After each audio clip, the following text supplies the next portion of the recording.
Hi folks, my name is David Crossmire, but most of my buddies call me Boone.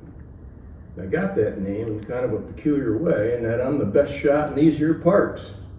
I once shot a running buck at 500 yards with my old smoothbore musket.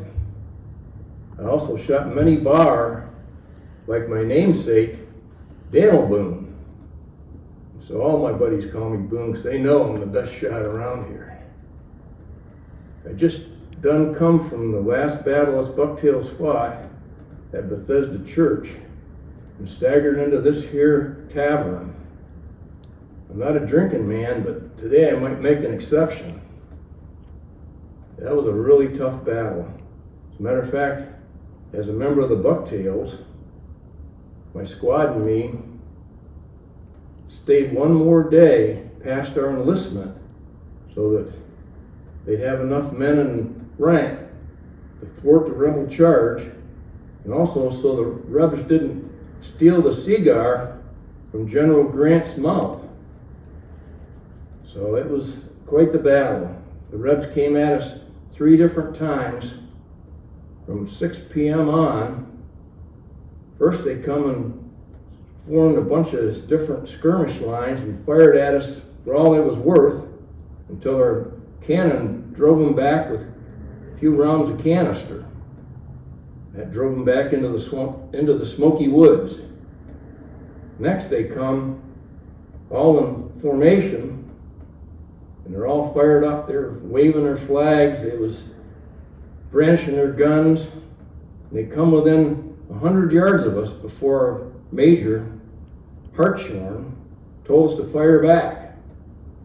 And we fired and fired and fired, and finally they again withdrew. The third time they come, it was all in parade formation. And their drummers was drumming, they're all coming right in line. And again, we smoked them hard. Major Hartshorn waited until the last possible minute and told us to fire point blank into their faces. And that their casualties was horrible. But again, they was just rebs, so we was glad that we won that battle. And now can all of us muster out and go our merry way. The thing is though, after seeing all the carnage that I have in these past 3 years, I decided to re-enlist in the 190th Regiment that are going to be also a bucktail regiment. And my friend Hosea Curtis is going to go with me, and he's a real rough, tough customer. He'll love it when he finds this tavern. He'll probably rip the place apart. He likes to get a brawl going just for fun. He also drinks as much tanglefoot as he can possibly push down his gut into his gut. And he and I decided we was going to, again, rejoin and fight until the end of the war. Our other 2 buddies, Bucky Culp and Jimmy Jewett, were real good buddies of ours and in our same squad. They both decided to go home. Jimmy wants to become a lawyer, and he saved all of his pay, sent it home to his ma, so he'd have the tuition to do it. And so he wants to go back to Smithport and go to the first law school that will accept him. Bucky, on the other hand, he has a new son that was just born, and he can't wait to see him. That's all he's talked about for the past 4 months, is seeing his new boy. And poor old Bucky, back in Antietam, after the Battle of Antietam, met this farm gal named Sarah, and he was a gone beaver from the time he saw her the first time. She hooked him in, and every time we would go towards Antietam any place, anytime the Army went there, he'd always sneak off and see her, or he'd get a pass to go see her. As a matter of fact, about 9 months ago, he had it so bad for her, he just couldn't stand it anymore. So when we was camped near Antietam, he and Hosea went to the Poff farmhouse, and he ended up marrying her. And again, Hosea went with him just to make sure he'd come back after the wedding. And of course, Hosea knew he was going to get fed a bunch of liquor while he was at the wedding, so he couldn't miss that either. So they had a rip snorting good time, and Bucky married Sarah, and he's only with her though one night before some Union troops came looking for him. So he and Hosea had to skedaddle back to our camp, because if they'd have got caught, they both would have been put in front of a firing squad for deserting. So you can tell how bad Bucky had it for Sarah. He was willing to risk the firing squad so he could get married to her. And it's kind of interesting too that Bucky wanted to go back on leave to see her back in March, but unfortunately he caught the fever, and he was sick for 3 weeks, and he almost died. And so being that he couldn't come to or go to see Sarah, she visited our winter camp to see him. And by then she was pregnant with their little Tad and came with her brother.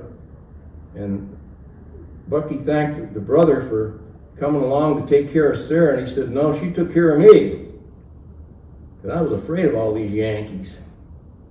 And so, they spent a couple of weeks together and, tour the camp, and they had their own little place to stay in. And finally then, she has to go back, but before she goes back, they have a big dinner for Bucky and Sarah. And Sarah really wolfed down the food that particular day, because she was, as she said, eating for two. I said, yeah, 2 bears just out of hibernation. But she took it real good like. She's a swell gal. And you can see how Bucky fell for her. This has been probably the toughest year of our enlistment. Again, because first of all, Bucky almost got shot by a firing squad. And then we ended up going into summer camp because we shadowed the Rebs after the Battle of Gettysburg, but both armies was too beat up to attack each other again. And so both armies needed to rest and refit during the summer of 1864. I'm sorry, 1863. My memory gets a little jogged once in a while after all the battles I've been in. But anyway, the only action that we saw during that time was the Battle of Mine Run that General Meade orchestrated. I guess that's the word that you use. I ain't too sure, but I reckon that's the word. And all we done there was just find the rebels all dug in, and we decided not to attack them. So we just ended up going into winter camp. So that was kind of an easy year after, we got all beat up during the Battle of Gettysburg. During the summer, though, this peddler come through, and he brought with him a prize fighter who was kind of washed up, but unfortunately, the prize fighter wanted to fight Hosea. And Hosea never gives in to any challenge, so he decides that he will take the guy on. Although Hosea was about 6'5" and pure muscle, this prize fighter was a head taller than him. And also he fought dirty. So Hosea ended up getting pounded pretty bad and ended up spending the rest of the summer resting up because he was too beat up to do any soldiering. Also during that same time, we got this fella join our unit named Zeke Powers. He was just a little bit of a fella. He was only around 5 foot tall, but he was tough as nails, as they say. The way that we actually got him in our regiment was he was released from prison. Actually, he escaped from prison. And the prison he escaped from, they call it rat hell. Because every night, unfortunately, as the high tide drove the James River, or ran up the James River, the river rats would come into the prison and run over the prisoners' faces. Can you imagine lying there trying to sleep and have a rat tail go across your face? So Powers was really angry at the Rebs for having captured him, for having them go to this rat hell. So that was what drove him the most. He wanted to get revenge on the Rebs. And also, he came to Hosea's rescue during that big fight that he had with the prize fighter. After Hosea got pounded and was laying in a broken heap, this little short 5-foot fella challenged the big brute to a fight. And he had been picked on by bullies his whole life, and so he knew how to defend himself, especially against bigger fellas. So what he done was, he just would continue to dodge back and forth, and not let the big brute hit him until he wore the guy down. And finally he leaped up and planted both of his feet in the fella's chest, knocked him down, and that rushed all the air out of his lungs. And so little Zeke was able to beat the great big bully. And that endeared him greatly to the rest of us in the squad. We saw how tough a fella he was, not anyone to mess around with. And again, he was driven by his hatred of the Rebs for having put him in that rat hell prison. Finally, General Grant took over the Army, and Grant was really a bulldog. In the spring of 1864, he figured he was going to put all of our army into the war, or into action. And what he done was invade the wilderness, which was where the Reb army was holed up near Mine Run. And once he come into the wilderness, all hell broke loose. Luckily though, we was in the middle of all the action. We was like in the middle of the storm, the eye of the storm, because there was fighting going on all around us. There was fighting to the left of us, fighting to the right of us, but we never saw much action. And before we got sent there to the wilderness, we was armed with the best rifles that the Union Army had. Because us Bucktails was the best troops they had. We was the skirmishers, the scouts, who would go out and find the enemy first. And we was in the thick of all these battles. And being that we were finding the enemy first, they wanted us armed with the best rifles. And this here is a Spencer rifle. It's a .52 caliber gun. And if you look down the barrel, you can see how big a shell we're shooting.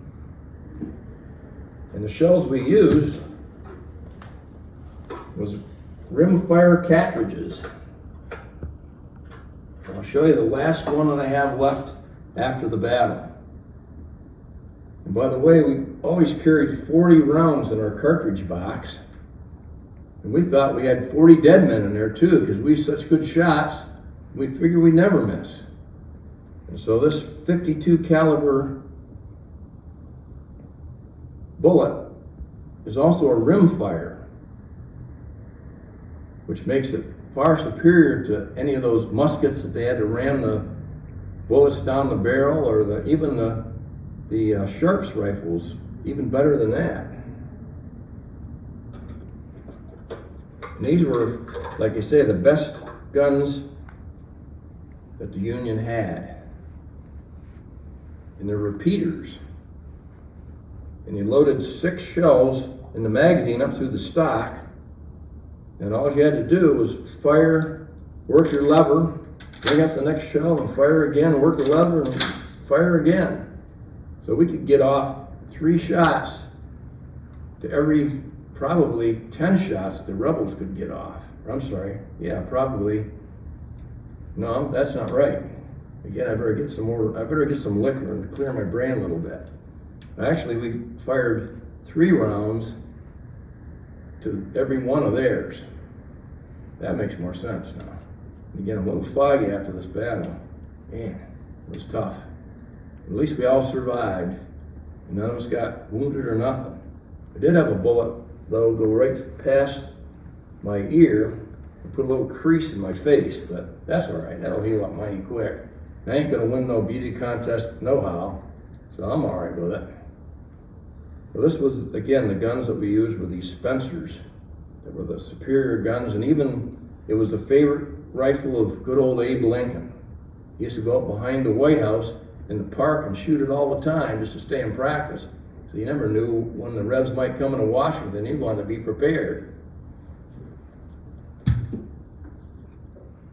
And finally, in the Wilderness Battle, Bucky, me, Jimmy, and Zeke had to go forward and find the Reb rear guard. And that ended up being the only real action we had. And they was all waiting for us. We come out of this field and they laid the leather to us. They shot from some concealed positions. They had some artillery also that was concealed, and so we only fired a couple of volleys, and then we retreated like crazy. Even though we was fighting wildcats, like they call us, we weren't going to put up with that because we knew we'd all get slaughtered. So they pulled us back, and eventually we joined the rest of the army that went south and circumvented.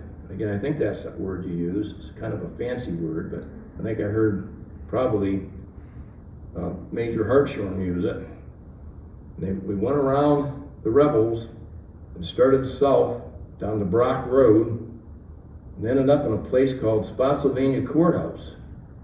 And there we participated in what they called trench warfare. Each army dug trenches and we fought back and forth.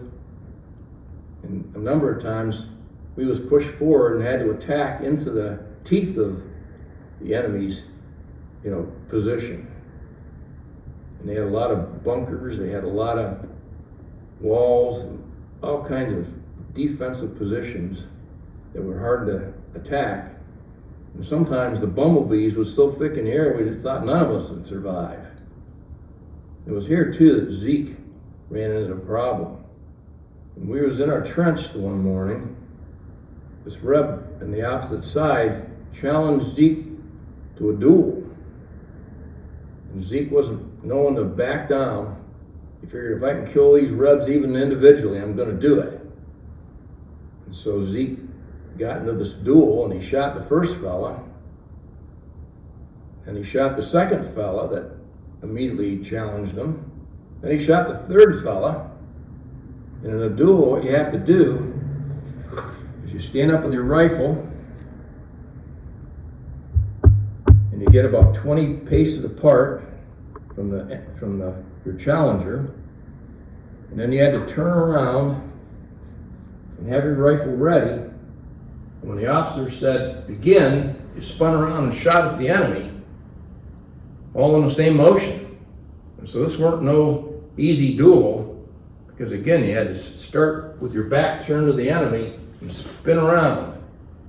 And Zeke was really a good shot. As a matter of fact, he was almost as good a shot as me. But of course, I was the best shot around, but he was almost as good as me. And so he made short work of the first three Rebs that challenged him. Finally, again, he had to spin around the fourth time, and he shot that enemy right through the forehead. But unfortunately for Zeke, some Reb sniped him from their trenches and killed him. And so he died in a real bad way because they bushwhacked him. And this was bad for Zeke because he had 6 little gals dependent upon him at home and a wife. And that's one of the reasons that, again, Jose and me decided to join up in the 190th, because we got bonus money that we could then send to Zeke's surviving family. We thought that was a good thing after how Zeke basically saved Hosea's hide when he got pounded. So, and again, it shows, that we really got to be like family in our squad. After the Battle of Spotsylvania Courthouse, we went down to the North Anna River. When we was down there, Major Hartshorn showed off his kind of weird sense of humor. He and Hosea was sitting behind an ice house, munching ice, Well, the enemy was shooting down at us. Finally, this courier come on horseback with a message to Nebraska as to what we were supposed to do next. And so the fella come to the edge of a field and looked across and saw Hartshorn and the rest of us hidden in the trees. And so he yelled over and said, "You know, I got this message. What do you want me to do?" And Hartshorn said, "We can't ride your horse across that field. That wouldn't be right. So just run across and give us the message." And first of all, the courier tried shouting the message over. And even though Jimmy and Bucky could hear him plain as day, Hartshorn pretended to be deaf. And so he made the guy run across the field with all these bullets whizzing around them to deliver the message. And then they laughed their tails off. They just thought that was the funniest thing.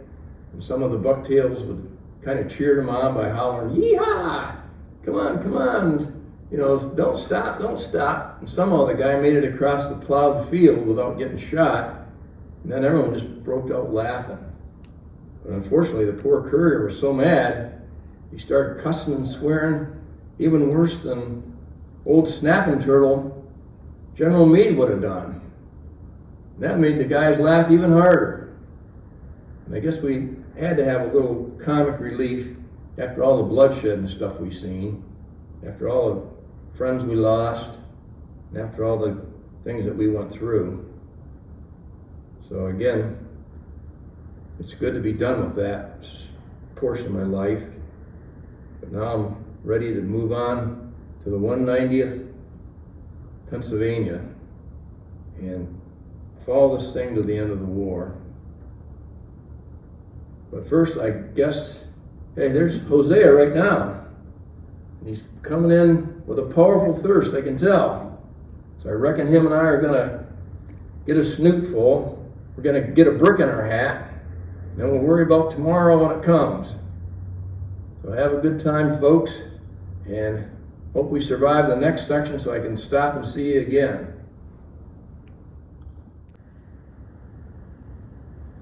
And me and Hosea had our fill.